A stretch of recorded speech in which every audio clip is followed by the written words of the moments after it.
someone's house on the first date is a no-no. The reason for that is because you don't know if this guy's a creeper, if he's gonna lock you in a dungeon. I'm sorry, I watch IDTV at night. Please. And I'd rather meet someone in a public place so I feel comfortable.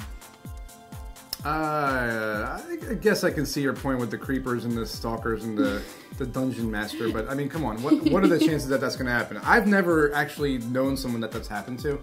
I don't mind having a first date at home if I can cook for her and we can cook together and get to know each other better. It seems like the chemistry's better that way. As public place, you get distracted. You don't really get the personality because you have to behave yourself in a fashion where you can't like talk the way you want to talk or whatnot.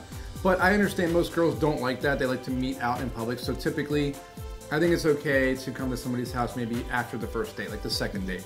You know? Well, I think if a girl's going to be willing to go to a guy's house on the first date, she's kind of giving the wrong impression. It doesn't have to be that way, though. It could be like, I want to cook for her and then watch a DVD, and that's it. Maybe hold hands and kiss. Big deal. That's like high school stuff. But I'm saying, like, you know, okay, for example, we can go to like a restaurant, have a good dinner there instead, and then maybe she lives nearby or I do, and we can go back to watch the DVD instead of ending the date.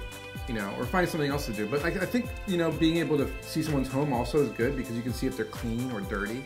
You know, and that's important to me. My house is spotless. Well, then why can't they do that on a second date? All right, then I guess we'll have to just let it go to the second date then. All right, so from now on. Maybe the fourth. Now she's pushing it. That's too much. Well, I wonder what guys think about this because they're probably going to say first date. I bet you they're going to say first date. I pretty much think that they will say the first date because I think every man has invited me to their house on the first date. And what if I was the serial killer? I wouldn't be too worried. All right. Let's go check it out and see what they say. Cool.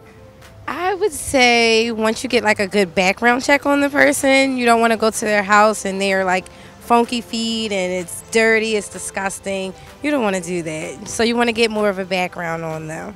Okay, great. Thank you. You're welcome. Awesome.